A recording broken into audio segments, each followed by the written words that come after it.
VK Mishra present. हमारे channel पे बने रहने के लिए हमारे चैनल को लाल बटन दबा करके सब्सक्राइब करें और साथ में बेल आइकन घंटी दबाएं।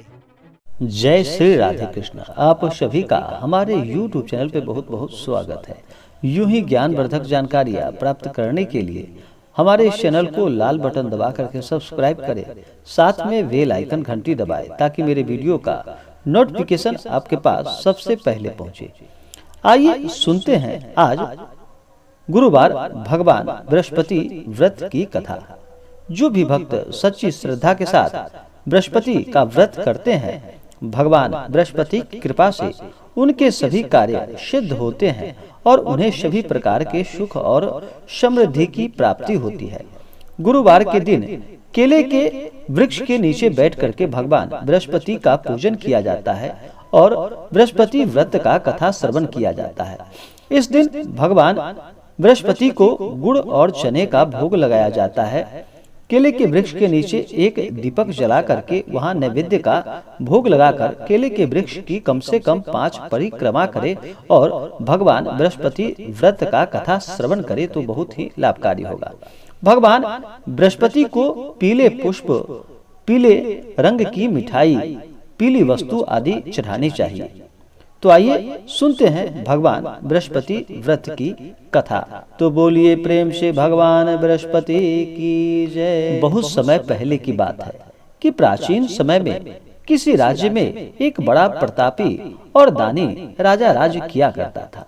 वह प्रत्येक गुरुवार का व्रत रखता था एवं भूखे और गरीबों को दान देकर पुण्य प्राप्त करता था। परंतु यह बात उसकी रानी को अच्छी नहीं लगती थी।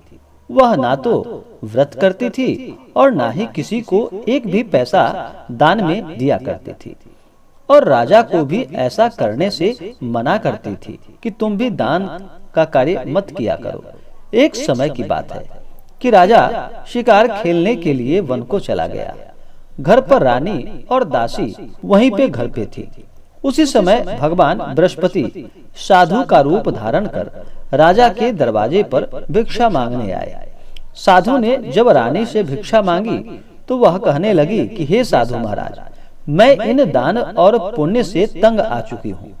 आप कोई ऐसा उपाय बताएं जिससे कि सारा धन नष्ट हो जाए और मैं आराम से रह सकूं।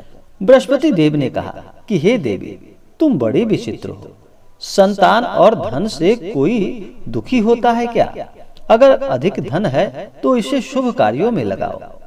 कुंवारी कन्याओं का विवाह करवाओ, विद्यालय और बाग बगीचे का निर्माण कराओ, जिससे तुम्हारे दोनों लोग सुधर जाएंगे। परंतु साधु की इन बातों से रानी को खुशी की प्राप्ति नहीं हुई। उसने कहा कि मुझे ऐसे धन की कोई आवश्यकता नहीं जिसे मैं दान दूं और जिसे संभालने में मेरा सारा समय ही नष्ट होता जाए। तब साधु रूपी भगवान बृहस्पति ने कहा कि यदि तुम्हारी ऐसी ही इच्छा है तो मैं जैसा तुम्हें बताता हूँ तुम वैसे ही करना। गुरुवार के दिन तुम घर को गोबर से लीपना, अपने केशों को पीली मिट्टी से धोना, केशों को धोते समय स्नान करना, राजा के हजामत बनवाने को उनसे कहना, भोजन में मांस मदिरा खाना, कपड़ा धोबी के यहाँ धुलने को डालना। इस प्रकार बृहस्पति व्रत करने से तुम्हारे धन नष्ट हो जाएंगे। इतना कहकर साधु रूपी भगवान बृहस्पति वहां से अंतर्ध्यान हो गए। साधु के अनुसार कई बातों को पूरा करते हुए रानी को केवल 3 बृहस्पतिवार ही बीते थे कि उसकी समस्त धन संपत्ति नष्ट हो गई। भोजन के लिए राजा का परिवार तरसने लगा। तब एक दिन राजा ने रानी से बोला कि हे रानी, तुम यहीं रहो, मैं दूसरे देश को जाता हूँ, क्योंकि यहाँ पर सभी लोग मुझे जानते हैं, इसलिए मैं कोई छोटा कार्य नहीं कर सकता। ऐसा कहकर राजा परदेश को चला गया। वहाँ जंगल में लकड़ी काटकर लाता और शहर में बेचता। इस तरह वह अपना जीवन किसी भी तरह व्यतीत करने लगा। इधर राजा के परदेश जाते ही रानी और दासी दुखी रहने लगी।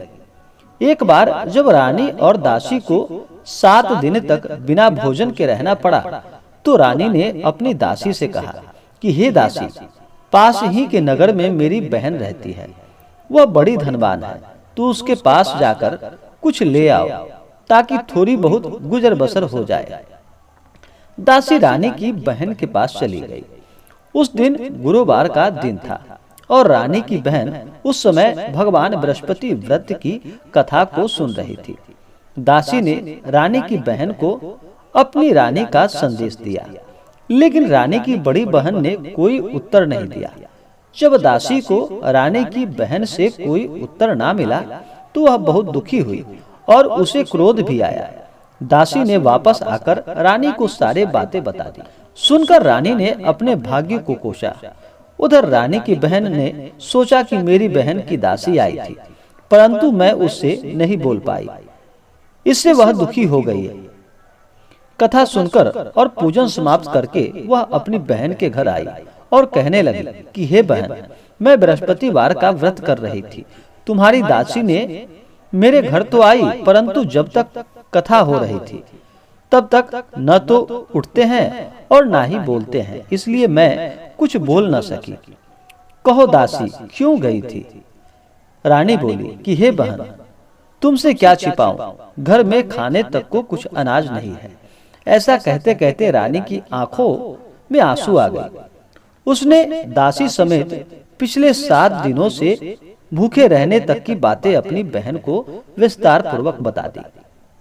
रानी की बहन बोली, देखो बहन, भगवान बृहस्पति सबकी मनोकामनाओं को पूर्ण करते हैं। देखो शायद तुम्हारे घर में अनाज रखा हो। पहले तो रानी को विश्वास नहीं हुआ, पर बहन के आग्रह करने पर उसने अपनी दासी को अंदर भेजा तो उसे सचमुच अनाज से भरा एक घड़ा मिला। यह देखकर दासी को बड़ी हैरानी हुई। दासी रानी से कहने लगी कि हे रानी, जब हमको भोजन नहीं मिलता तो हम व्रत ही करते हैं, इसलिए क्यों न इससे व्रत और कथा की विधि पूछ ली ताकि हम भी व्रत कर सके। तब रानी ने अपनी बहन से बृहस्पति व्रत के बारे में पूछा। उसकी बहन ने बताया कि बृहस्पतिवार के व्रत में चने की दाल और मुनक्का से विष्णु भगवान का केले की जड़ में पूजन करे तथा दीपक जलाए, व्रत कथा सुने और पीला भोजन ही करे। इससे बृहस्पति देव प्रसन्न होते हैं। व्रत और पूजन विधि बताकर रानी की बहन अपने घर को लौट आई। 7 दिन के बाद जब गुरुवार आया तो रानी और दासी ने व्रत रखा। गुड़साल में जाकर चना और गुड़ लेकर आई। फिर उसने केले की जड़ तथा विष्णु भगवान का पूजन किया। अब पीला भोजन कहाँ से आएगा? इस बात को लेकर दोनों बहुत दुखी हुए। चूंकि उन्होंने व्रत रखा था, इसलिए बृहस्पति देव उनसे प्रसन्न थे। इसलिए वे एक साधारण व्यक्ति का रूप धारण कर 2 थालों में सुंदर पीला भोजन दासी को दे गए। भोजन पाकर दासी प्रसन्न हुई और फिर रानी के साथ मिलकर भोजन ग्रहण किया। इसके बाद वे सभी गुरुवार को व्रत और पूजन करने लगे। बृहस्पति भगवान की कृपा से उनके पास फिर से धन संपत्ति आ गई, परंतु रानी फिर से पहले की तरह आलस्य करने लगी। तब दासी बोली, देखो रानी, तुम पहले भी इस प्रकार आलस्य करती थी। तुम धन रखने में तुम्हें कष्ट होता था, इस कारण सभी धन नष्ट हो गया। और अब जब भगवान बृहस्पति की कृपा से धन तुम्हें प्राप्त हुआ है तो तुम्हें फिर से आलस्य आ रहा है। रानी को समझाते हुए दासी कहती है कि बड़ी मुसीबतों के बाद हमने यह धन पाया है, इसलिए हमें दान पुण्य का कार्य करना चाहिए। भूखे मनुष्यों को भोजन करानी चाहिए और धन को शुभ कार्यों में खर्च करना चाहिए, जिससे तुम्हारे कुल का यश बढ़ेगा, स्वर्ग की प्राप्ति होगी। जिससे तुम्हारे कुल का यश बढ़ेगा, स्वर्ग की प्राप्ति होगी और पितृ प्रसन्न होंगे। दासी की बात मानकर रानी अपना धन शुभ कार्यों में खर्च करने लगी, जिससे पूरे नगर में उसका यश फैलने लगा। भगवान बृहस्पति का जो भी भक्त सच्ची श्रद्धा के साथ व्रत करते हैं, भगवान बृहस्पति उनके सभी मनोकामनाओं को पूर्ण करते हैं। हे भगवान बृहस्पति, जिस प्रकार आपने उस रानी को धन देकर उसका मान बढ़ाया, उसे सभी प्रकार की सुख और समृद्धि प्रदान की। हे भगवान बृहस्पति, जो भी आपका व्रत करे, जो भी आपके व्रत का कथा श्रवण करे, उसे इसी प्रकार से सुख और समृद्धशाली बनाना, उसे सभी प्रकार के सुखों को प्रदान करना। तो बोलिए प्रेम से भगवान बृहस्पति की जय। तो आशा करता हूँ कि यह जानकारी आपको अच्छा लगा हो। ऐसे ही ज्ञानवर्धक जानकारियाँ प्राप्त करने के लिए हमारे इस चैनल को लाल बटन दबा करके सब्सक्राइब करें, साथ में बेल आइकन घंटी दबाएं, ताकि मेरे वीडियो का नोटिफिकेशन आपके पास सबसे पहले पहुंचे। वीडियो को लाइक और अपने मित्रों तथा दोस्तों के साथ शेयर करें। सुखी रहें और स्वस्थ रहें। जय श्री राधे कृष्ण। धन्यवाद।